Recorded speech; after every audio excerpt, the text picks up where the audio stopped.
I'm fine starting the episode this way. It's going to be a wild start. It won't be the deep divide, so much so that the color palettes are vastly different now on Team Legend of Korra versus Team I just hate everyone's dreams. Um, It's who I am at it's my who you core. are. It's 100% fine to not like things. Friends, welcome to Extra Credit, the Fantasy High Junior Year Dimension 20 Talkback series by myself, Steve, and the ever wonderful Jordan Brown, unofficial dropout and NADPOD reporter. Hello, Hello. Jordan. Hello. It's a beautiful evening. We're in different states, which is why the sunset lighting is very different in my state of on Uranus versus Jordan on Earth. But we're gonna talk about episode 5, which I believe was called Mall Madness. I looked it up before the thing because we couldn't remember the last one, and I left all of that in on the episode because why not? Why not show how the sausage is made? But let's talk about Mall Madness. We're just gonna jump into it. Combat episode, first non in media res sort of like Bing Zoom. It's a combat episode inside of the plots of the main plots of the season, as opposed to a way to get us excited about it. The end of the combat of episode 1 and 2 fed into the plot of like the emotional character development. But this one is actually like it's in it. It's the complications and everything. Jordan, first thoughts, what stands out to you about episode 5 and the combat there? First thoughts that stands out is the just absolutely stunning map and the incredible artwork of Kate May. The Thaco Bell made me laugh so hard. Oh my god, it was so good. Shout out to Alison Gondek. There was apparently just like a full team effort. Everybody in production was like, "Hey, give us your best store puns," and they all just kind of like built them in, and that one delighted me to no end. Yeah, 100%. What was the one where it was like zombie and lich? Armor, zombie, and lich, I believe. Armor, zombie, and lich, and everything like that. Amazing. Yeah. Amazing pun names. Build a bugbear. The fact that there is a Burroughs End hat shop, too good. I didn't notice that. I did not notice that. Phenomenal set piece. Lots of mini swaps, which we love. We love to see a little prep with some mini swaps so that you can see some big jacked wizard monsters, basically jacked wizard hulks, if you will. What were they? Rage wizards? Rage mages. The rage mage mini. The larger rage mage minis were phenomenal. Obviously the set piece, the background art, all of it just worked, and it was a fantastic multi-level battle, even though the second level was partially just shut down by Tasha's hideous laughter. But it was excellent. 75 to 80% of this episode, maybe 85% of this episode, was the combat, and then the resolution immediately thereafter, right, of said combat. Classic like 2 hour and like a couple minutes exact time frame and everything. For those that watch Dimension 20 but also listen to NADPOD's bonus content, there is a phrase that Murph uses in their Dungeon Court episodes about GMs in combat. And I'm going to say this. It felt to me like Brennan was getting a little bit sweaty as a DM in that combat. This might be a hot take. I know we all love Brennan. He's one of, if not possibly the best GM in the game. But that felt a little bit, especially toward its conclusion of the combat portion, like some sweaty GM choices were being made to get to the place that it needed to get to in Brennan's mind for the next part of the story. Agree? Disagree? Yeah, Thoughts? I mean, Feelings? I know. I certainly see where you're coming from, because I got that. It was interesting to me, because I know what you're coming. Like the Nat 20 that Brennan. It doesn't necessarily have to be like this solves all your problems, but as Brennan is like, it solves most of them. To then turn around and be like, all right, well, Cassandra's not going to attack you because of that Nat 20, but she's still going to explode into a rage monster. Felt strange. Strained, I should say. But really, yeah. I think... I don't know. It was the thing that really threw me off is like Brennan got them there by being like, all right, the rage mages all attack, do lots of punches, but then kept giving Allie chances to save. And I don't like it. Felt that part felt weird to me. That Brendan was like, the part I'm more talking about. Yeah, Dimension 20's always been Nat 20's hit hard, strong, and have huge impact. And I'm 100% fine with that. That is consistent to how Brennan has always played Nat 20's, and everything. So I understand that it's like I like giving it the big win every time and pivoting them to attacking other things. I think that's actually a pretty good move where it's like, okay, the problem's still there with the other rage mages and the like orbs, the crystalline like kind of shatter energy balls that are trying to infuse people. Those are still challenges. That's still a battle, right? It was really the significant amount of chances of like rolling saves, getting that 17, 18, 19, 20 or 18, 19, 20 or whatever they had to roll on the die, and everything. That's what I'm more talking about. And then another piece, but I won't stack that on. But I agree with you there.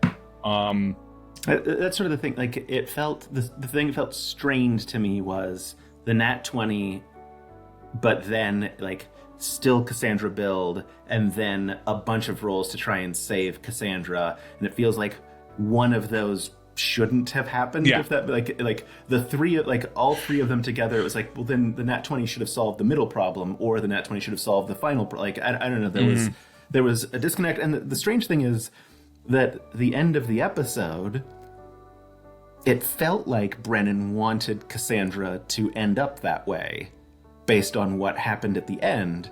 And so it feels even weirder that Brendan was like, here, and maybe it was just Brendan wanted to be like, I want to give you the maximum amount of chances so that this doesn't feel like I killed your god, and like that's a punishment that you failed like one throw. And Brendan was like, so here's 10 throws you get to make to try and save your god. You failed, I'm sorry. I don't know.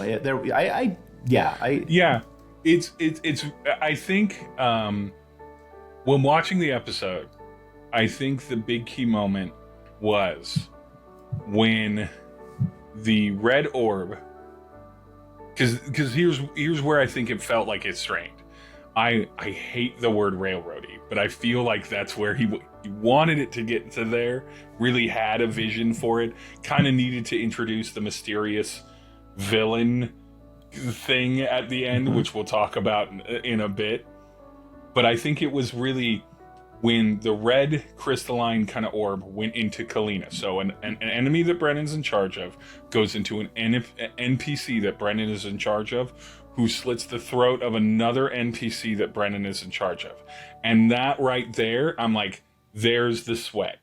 Because now Brennan has done something. I think it was almost a response to him being in the moment and narrating that, and then realizing, like you said, I can't give them one save on this. I basically forced this moment on them. Because up until that point, it had been dancing with Adine, and Adine had been saving it. And that was great. I loved the thread of the idea that it's like, and I even loved it as a thread of it's like, I'm going to target one of the bad kids every round. And it just happened to be Adine because they were there, kind of thing. But I'm going to target one of the bad kids. Then the other ones are going to go create monsters that they'll have to deal with that could hurt them. And then great gameplay was killing it, right? At that point, it was Tasha's, it was Lou Wilson, Fabian Seacaster just owning that field, and everything, and being like, to me, everything is at me. I'm goading using attack, all defensive flourish. Incredible. Oh my god. And so I think all of it worked up until that, but I think then it became, okay, now I've got to give a fair trade because I've done this very strong move to do all these saves, and then do all the saves, and then have an NPC that it's good to use something the players really latched onto in the combat, but have an NPC be like, no, we're just going to go back in time to before the party. And then this is where my trust comes in, because I was a little disappointed immediately, and it's like, well, then that didn't become a do the thing or do the party. But I'm like, but it does probably, this is my trust of the players, lean into, but now the party is bad for them. Like, now this is not what they wanted it to be. They were so hyped about this thing interrupted. They got to throw the party, but they get to have their cake and eat it too, but they failed with the God thing, and now they have to pretend to celebrate with their friends. Yeah. And do that. And it's like, it's immediately Kristen turns invisible. Like, this is not a celebration. Yeah.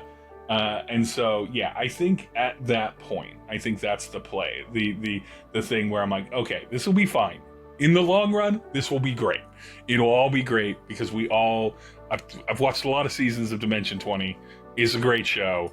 They're not going to fall apart. It's not like everyone forgot how to do this. After Never After.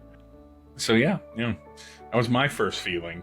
And then we get to the party afterwards. How did you feel about the party scenes? It was kind of a wild conclusion. Such a tonal shift. Yeah, which I loved. I love, like, no, it's good, we're gonna have fun, but everyone's kind of like, things are bad and weird and maybe catastrophically bad. Potentially Kristen is now down 2 gods as a cleric. Like, whew, that can't be good for your GPA. Let me give you a god that, whatever the line was of, it's like a god that properly represents your power, and pushing out the dead corpse of the god. Oh, the big bad is a threat. Whoever that is. I loved it last episode, or the episode before, we were talking about big bads and like who is B, and it was a little bit early, and it's like that one immediately shuts down everything. It's like, all right, obviously this is going to be a problem. Whatever this is, it's a bad thing. Terrible. This person has the dead corpse of a god, and it can just throw it at you. Throw it at you as an insult. As like a glove on the ground, or like a biting of the thumb kind of thing. I don't want to dive too deeply into it because it kind of goes into wild speculation, but I do feel like, since I do like to compare this, or compare actual plays to like how really scripted media gets constructed and how they end up intersecting, which is why so many people, when they're good actual plays, when they're really talented improv artists, people that really connect and know how to play off of each other and have a real good chemistry with each other, a lot of people think, well, that has to be scripted because there's no way so many of these themes would connect. But I think that they do really hit into the theme of the other thing, the dichotomy between world-saving adventuring group and high school students. Yeah. These are not built to coexist.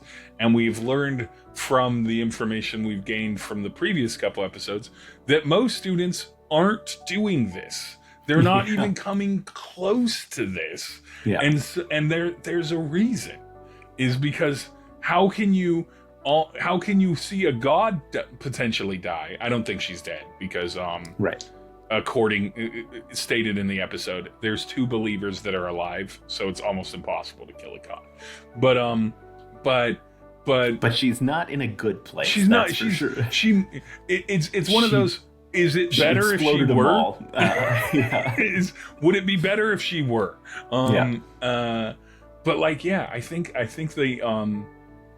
the theming of that is really coming home. just like the end of the Night York battle where they saved the world, Mm-hmm. and the saving of the world didn't make them feel great afterward, and the failing at saving a god didn't make them feel like none of it feels great to then return And to then regular have life. the maximum legendary party and not feel great about it. Like, it's Yeah. just like It's good. perfect. Yeah. And so that part, that's why I'm not like sitting here like, I don't know, guys, Dimension 20, jump the shark. It didn't. It was just the only surprising thing to me. it jumped was Rog buttered up on a So slide. buttered. He was so buttered. I loved in the adventuring party when they were like, but that's the high school party experience, right? Of like, as soon as one person does it and it's successful, it gets way worse and everyone's doing it. I'm Yeah, like, yeah, it's accurate. It's that community culture, enthusiasm to join, energy that high school students have that you just don't have the energy for as you get older.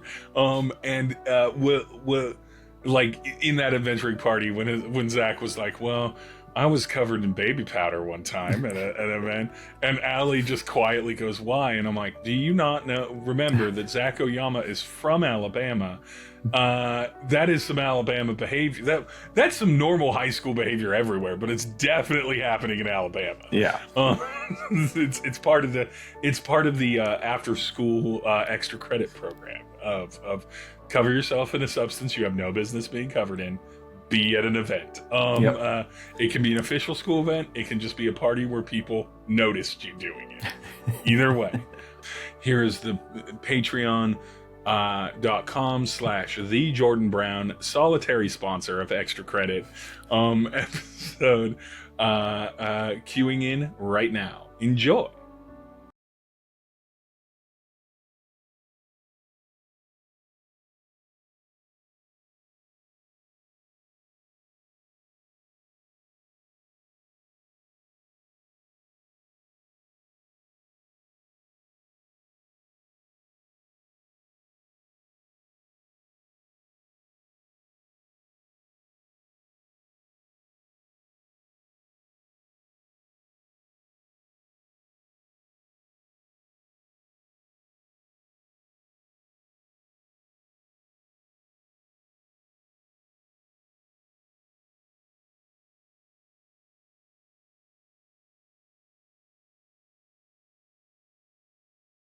What a phenomenal ad, Jordan. I'm so, when the team at my house, which is me, 2 dogs, and a cat, put these ads together, we really put 100% of the 45 minutes they take to make. And I think the quality, I think the passion shows in them.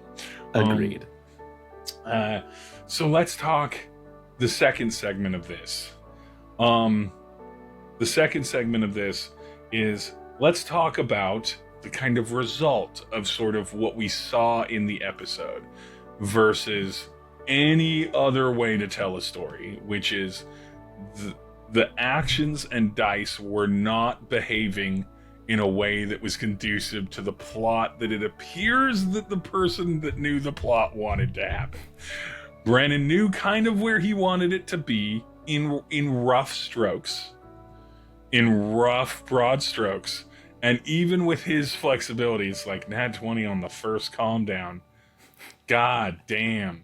I gave you 10 rolls and you couldn't get a 17 or above on 10 of them. Statistically, that's nearly impossible, especially for an Allie who clutch rolls all the time.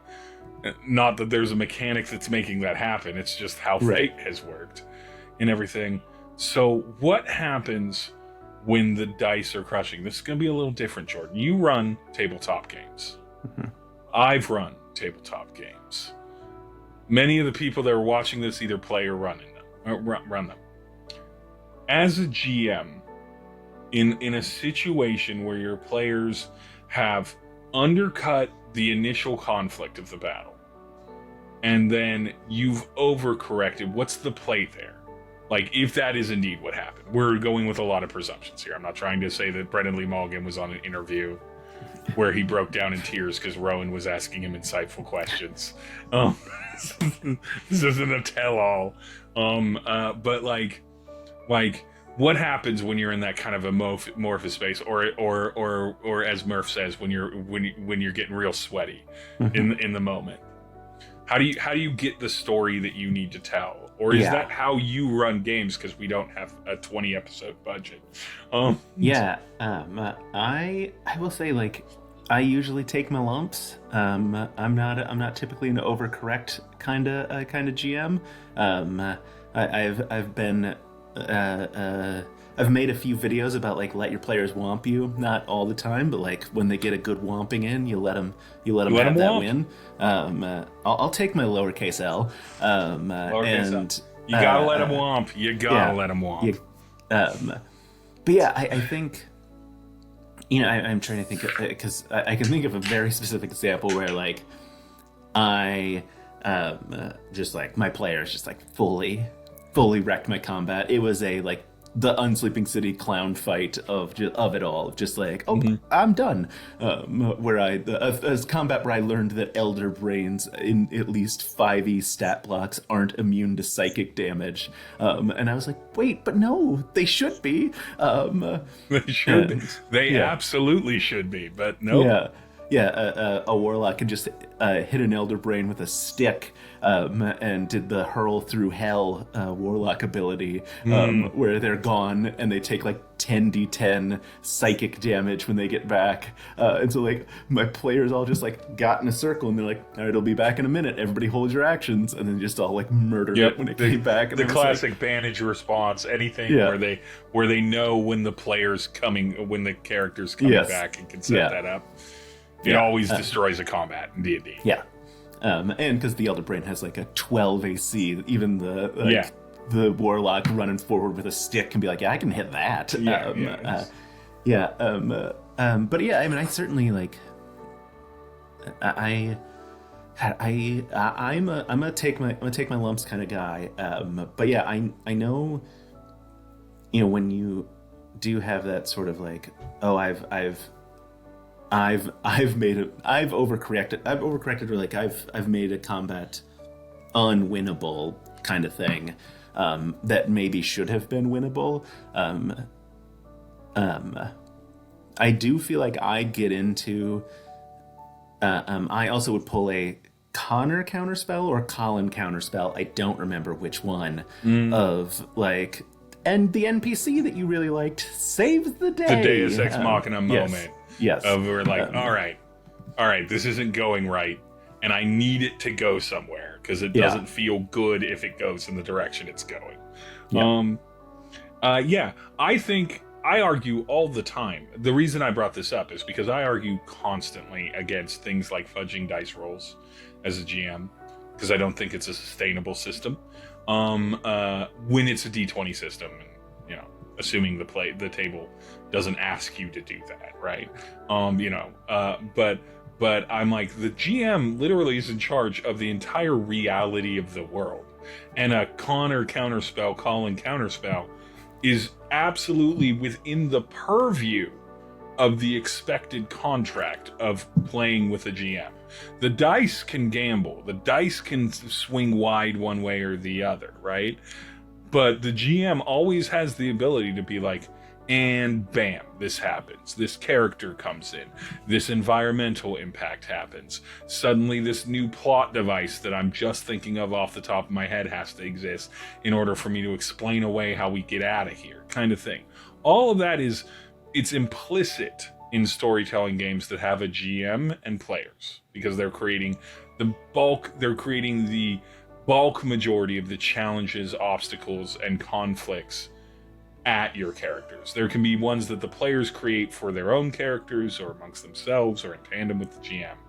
But usually the GM, if they're filling the world as the primary storyteller, that's what's happening. That being said, I also understand the player mentality of it's like, that doesn't always feel great, right? When it happens, right? They don't feel like they got the big moments. I don't think anyone would accuse Brennan in this combat of not trying to let the dice make it happen. So badly did he try to let the dice make it happen. But I too don't have to run games on a 20 episode timetable with a production studio with a cost concept behind it. Yeah, if my combat gets wrecked, I can be like, "Hey, gang, we're done for the day." Beach episode if you want to keep going, but I got Yeah. nothing in the Yeah. I got nothing in the chamber for this. Like I don't gotta Yeah, I worry don't about have call I don't have times. 70 people back behind the stage that have been working feverishly to get this thing go live. Like, Yeah, and so I think in that moment we do have to grant a level of grace in the storytelling to do it, and do what I think what is the key, which is that you can't live in one space of it anywhere. That combat kind of being sort of like picked up and thrown essentially at the end of the combat, and being like, all right, they're back, it's before the party and everything like that, but the god or the goddess Cassandra is missing, possibly dead, right, and everything. All of that is like, it's like, okay, that didn't work, pivot over, right? And so whenever you're doing a combat, your combats always have to have a reason. It's another Murph classic, and we've talked about him many times, about how he's like one of the best combat constructors out there, because his combat is barely ever about the actual fighting, and it's more about the plot. And that's what this combat was. It's what it started as, and it's what it ended as. So it doesn't really matter too much if it got a little wonky in between. And there was always pivots. I think, rewarding Emily's command spell, whatever it was, to Colin Connor counterspell, I think was such a valuable of like, yeah, he's not going to counterspell Circle of Death or whatever it was, and he turns his like, I see the real threat, I'm going to counterspell that, and I'm going to hurl you all back through time. And that at least was like that's the thing. If I had to pull a Deus Ex Machina, I would be praying for, is that my players had done something to earn an NPC saves the day because you made them. Yeah. Colin save the day. counterspell didn't exist Right. in that combat planning. That was not something. That was Emily being an amazing fucking role player, being like, there's a bunch of wizards around. Wizards have counterspell. They simply must. There's so many of them. Yeah. They all have to have it. Every wizard takes counterspell. Yeah, let's recruit some of them and see if we can get them to do some of the action economy, so that we have more vectors of 60-foot range counterspell. It's mini wargame fighting level strategies wrapped in a Connor counterspell goofball bit, which is why Emily is one of the greatest role players that acts for supremacy. It's why she is. And so the honoring of that, the pulling that in, the trying to give agency to players, as much as I was critical of it in segment 1, in segment 2, it's the thing that can must happen in actual play, in role-playing games, if there is a plot driven by the GM, and in this case a team production studio. But if you have a place that you want your players to get to, sometimes the hands have to get a little heavy, a little hammy, little involved into it. And I think that's a really strong thing to take. We will be back. What is professional though? Some of this fan art that's coming out, because those artists, you can go to the links, and some of them do things like commissions or sell prints of their art and everything, and you should buy and give them money, because they should be allowed to do that professionally. It was a lot better than a lot of jobs. So check out this fan art. Thank you to all the fan artists, as always. Links are in the description for each of the artists that are featured in the episode, with permission from them, of course, already in advance before posting it, because we do things right here on this channel. We love artists and we support them. So go show them some support, at least follow them on social media, and we will be back with some wild speculation right after this.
fan art, amazing as always. Again, go check out their links. It's in the description of the video.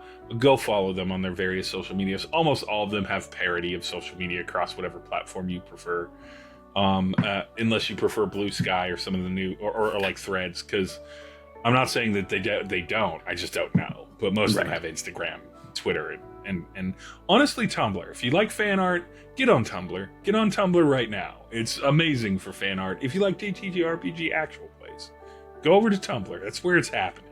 It's where the party's at with the cool kids, with the artistic skills. But nonetheless, we need to do some wild speculation. You know it. Who's the bad guy? I know we keep coming back to this, but holy fuck, Jordan. Yeah, it was.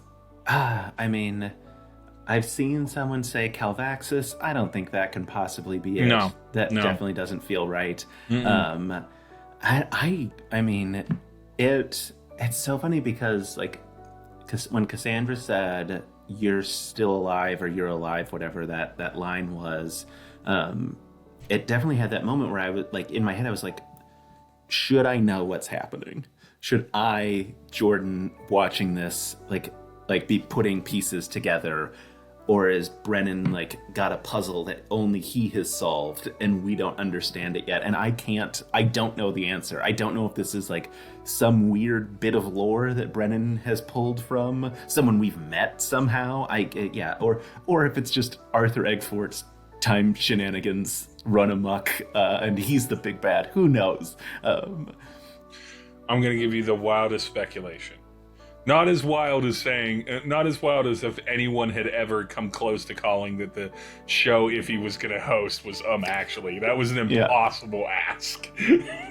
No one considered that. That's a little bit of outside of Dimension 20 dropout lore, but holy God, no one could have called that shot. No. But wild speculation here. All right.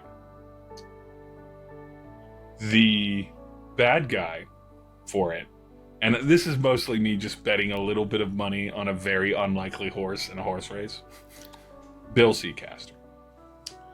Bill Seacaster kills the devil of hell, is already a warlock, is already kind of a patron, kind of warlock patron as is, and everything. And then has been warped, has been twisted, has been manipulated, has been modified. Because this isn't Bill Seacaster that we know. Something has happened. And it's probably something that he thought he wanted, and then it changed him in a bad way. Bill Seacaster's my call out. It's not Bill Seacaster, but if it is Bill Seacaster, I'm going to fly to Austin and light your house on fire, Jordan. Oh, that's a bummer. I'm sure you have fire insurance. You'll be fine. I'll give you a heads up. You'll know when I'm flying in. You'll be able to empty the house out. It won't look like insurance fraud at all. No, of course, I'm not gonna do that. That's a monstrous thing to do. If that happens, though, I will. I don't know. If it's Bill Seacaster, I can confidently say this. If it's Bill Seacaster, I will donate $500 to a charity of Jordan's choosing, probably whatever Jordan is working in at that point. That's what I'll commit to. Yeah. Great. That's how I'll celebrate it, by doing something good and kind for people that need it, and not lighting Jordan's house on fire. Perfect. Much bigger fan. Yeah. I do like the idea. I don't think it is. It wouldn't be a move that would be played, but it would be an amazing move. And I just had the thought. I'm like, what if he became the devil and that was bad? Yes. What if that was something that... Being the devil is bad, as it turns out. The force of personality that is Bill Seacaster couldn't even overcome. And it wasn't about, we now need to kill Bill Seacaster. It's we need to save Bill Seacaster, who is dead. Yeah. And I was like... Don't let Has-Been Hotel fool you, folks. Being the devil is bad. We love Has-Been. We love a rubber ducky Lucifer. We love a sweet boy Lucifer. That's not even the hell that Fantasy High has presented to us already. But nonetheless, Jordan Brown, who's gonna fail out of Eggfort Academy first?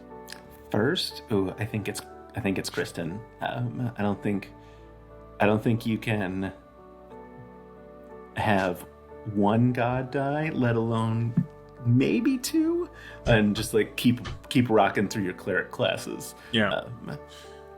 It seems bad. We know they're not going to change class because that was offered in Venturing Party, and I think that would have been fine. I think that would have made tons of sense. Yeah. And everything. But I really like Allie's answer because it's in line with what's kind of been clearly on the page. They finally found something they wanted, but they're such such an incapable teenager about it that they're letting it slip through their hands. Yeah. Yeah. Obviously, internet. Obviously, that's what's happening. Allie, it's weird. It's almost like they've, written fiction before or thought about character and stuff. But nonetheless, yeah, I think it's Kristen. I'm gonna go. I love the heartbreaking scenario. I want it to be Gorgug. I want it to be Gorgug trying his damnedest and failing. I want that so fucking bad. I want it bad, especially after his teacher explained to him that he's like, plenty of people are inspired, but it's the people that come in and do the work every day. Those are the artificers that the artificer professor likes, and is like, that's what they need, and everything. But I want it to be Gorgug, and I want him to be trying his best and not working out, because no one would expect it, and it would make all of the Dimension 20 fans sad. Indeed it would. I don't know, we might not get any fail out this season, because then where do you go from there? I'm already wildly speculating enough by saying that it's happening, right? The levels of the bad kids are getting into that like mid to high level tier complicated. They talk about this on the Adventuring Party. That was 2 rounds. Now there were a lot of NPCs and a lot of things going on, right? And they're going to do their bits and stuff like that. So 2 rounds is going to take a little bit longer. But the combat, we already saw it at the beginning of the season of Night York combat bleeding into another episode. And we see it all the time for the finales. Combat episodes, the finales are almost always 2 episodes, because the big combat in them has to be so big and complicated that it takes that time. Are we going to see a 2-episode combat just mid-season? And I'm not talking about 1 episode and then a little bit of another. I'm talking about dead on, like 3 hours and 30 minutes, 35 minutes of combat in the middle of this season. I don't know that we'll get that. I'll take my wild speculation. I think we'll get a middle point combat, a Bria style, where they fly in the map in the middle of the episode, and then it will fully bleed and be like the whole next episode. So maybe like a 3-hour one, front-loaded first hour, kind of thing. And then there. I think it could happen. I think it could really happen this season. High level combat is so hard to run in 5e, and to be interesting. That I feel like Brennan is gonna pull a lot of wacky things out of a bag to make combat interesting, and that's gonna make it a lot longer. It just is. It's part of the game when you're in the higher levels, and it's why most D&D 5e modules don't go to those levels, because they take a lot to run and to be interesting and good and threatening and surprising and stuff like that. And he has a great table of players that will keep the entertainment value up and things. Another person named Jordon on TikTok recently discussed the separation of everything that is talking as roleplay and everything that is not. A GM different Jordan. So GM good. Jordon, so good. Another excellent Jordon. That's 2 Jordans that are amazing, and the only 2 people with Jordan in their name that have ever been considered amazing at any skill, sport, or thing. But a great experience in shows like Dimension 20, Worlds Beyond Number, NADPOD, Critical Role, even when they're not fully grinding the travel tables, and everything. Combat is lore. It is roleplay. It is part of it. But like it's so hard when they're like level 12, 13, 14. Ooh, I don't wish that on people. And I think the bad kids are somewhere around a level like 11 or 12 right now. Yeah, I want to say that. I think they left off at 9, and so they're probably like level 10 or 11 right now. Yeah. And that's tough. You know, a lot of things at those levels that you level 3 a lot easier. Oh, you roll once for the one thing you can do, and you lost. Okay, back, next person. Yeah, level 10, 11, you're doing the goading attack defensive flourishes across the board. It was and kudos to them too. Obviously, Lou, as Fabian, like clarifying questions. All right, I'm going to do this. I'm going to do this. I'm going to do this. Like, it's also, you're watching Dimension 20 try to move through the mechanics of it. And again, there's probably some editing, but try to move through the mechanics of it as fast as it can. Zach rolling all of his attacks at once and then adding up the damage, right? And being like, okay, that's 2 hits. It's this amount, right? Kind of thing. Emily's always got their, they're like set up in play and their mind in play. On that thing. Murph is always like, okay, I want to do this action, this bonus action in this order, and only gets tripped up again by when it happens on the map and it doesn't happen like you expect. And everything. But like, they're trying to move it as fast as they can, but 6 players, that many enemy turns, handful of NPCs, some side descriptions. I mean, if you're taking 2 minutes a person, you're rocking 30 minutes around without even like being loose with it at all. Being maximum efficiency. Maximum efficiency. That's not going to count an elemental walking up and saying shrimp. We simply can't.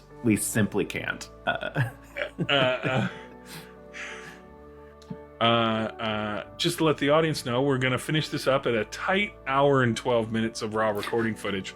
6 minutes less than the last one. We're making brew. Don't worry, the episode will still be like roughly 30. But I'll just trim a lot of me out. But nonetheless, I have been Steve. We already shouted out GM Jordan. Is there someone you would like to shout out from the Dimension 20 fandom that's really tickled you over the last week? And if you don't have something for this, it's GM Jordan. Go follow it's GM Jordan. GM Jordan. I don't know if GM Jordan is a huge fan of Dimension 20. He is. He is to the point where, because if you follow GM Jordan, not a fan of 5th edition. But loves the bad kids so much, was excited about them, doesn't care that it's 5th edition, is so excited to see the bad kids again. Yeah, okay, that is very good. I love GM Jordan. Thank you so much to the fan artists. Thank you so much to Jordan Brown, the unofficial Dropout NADPOD reporter, for gracing me with his wonderful presence again. I have been Steve. You can, of course, like, subscribe, and follow this series as it releases Monday every week, minus our 3rd week, Monday every week. And make sure to follow everybody that I list in the comments that is or list in the description that has contributed to making this such a wonderful fan space to be in. But for now, we will see you in the Tartar. See you in the Tartar.